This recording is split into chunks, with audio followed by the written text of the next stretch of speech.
ఇది చాలా interesting question. NDA అభ్యర్థికే చంద్రబాబు గారైనా పవన్ కళ్యాణ్ గారైనా వైసీపీ అయినా అందరూ కలిసి మద్దతు ఇస్తున్నారు. ఒక్కొక్కరి గురించి మాట్లాడదాం. ముఖ్యంగా తెలుగుదేశం పార్టీ ఎన్డీఏ అభ్యర్థికి మద్దతు ఇస్తున్నాం, ఎందుకు ఇవ్వకూడదు, మాది మిత్రపక్షం కదా అంటున్నారు. నిజమే, మీది మిత్రపక్షమే. కానీ తెలుగుదేశం పార్టీ పెట్టిందే తెలుగు ఆత్మగౌరవం కోసం కాదా? మరి ఈరోజు తెలుగువాడు నిలబడి ఉన్నాడు. మరి ఈరోజు తెలుగు జాతి పక్షాన నిలబడాలని మీకు ఎందుకు అనిపించడం లేదు?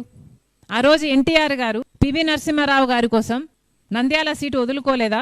ఎందుకు వదులుకున్నాడు? ఎందుకంటే ఒక తెలుగువాడు మంచి పదవిలో ఉంటే అది తెలుగు జాతికే ఖ్యాతి అనుకున్నారు కాబట్టే కదా వదులుకోగలిగారు. మరి ఈరోజు తెలుగు తమ్ముళ్ళు తెలుగుదేశం పార్టీ ఎందుకలా ఆలోచించటం లేదు? అంటే ఈరోజు తెలుగు జాతి కంటే బీజేపీ ఖ్యాతే మీకు ముఖ్యమా? తెలుగు ఆత్మగౌరవం కంటే మోడీ ఆత్మగౌరవమే మీకు ముఖ్యమా? ఏం చెప్పాలనుకుంటున్నారు? తెలుగువారి ఆత్మగౌరవం కోసం స్థాపించబడిన తెలుగుదేశం పార్టీ ఈరోజు వైస్ ప్రెసిడెంట్ పోస్ట్కి ఒక తెలుగువాడు నిలబడితే వారికి సపోర్ట్ ఇయ్యారంట.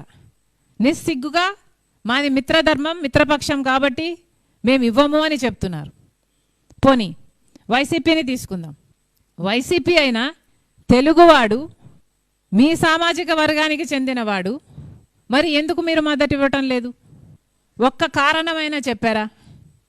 మోడీ గారి పుత్రుడు జగన్మోహన్ రెడ్డి గారు అన్న విషయం ప్రపంచం అంతటికీ తెలిసిన రాజశేఖర్ రెడ్డి గారు కొడుకు కాబట్టి, రాజశేఖర్ రెడ్డి గారు ఎప్పుడు బీజేపీకి మద్దతు ఇవ్వలేదు కాబట్టి, బీజేపీ వ్యతిరేకించారు కాబట్టి, జగన్మోహన్ రెడ్డి గారు రాజశేఖర్ రెడ్డి గారి కొడుకులా అండగా నిలబడతారు అనుకున్న సామాజిక వర్గాలన్నీ ఇప్పటికి మోసపోయాయి. కానీ జగన్మోహన్ రెడ్డి గారు నిజంగానే మోడీ గారికి దత్తపుత్రుడు అనడానికి ఇది ఒక నిదర్శనం కాదా?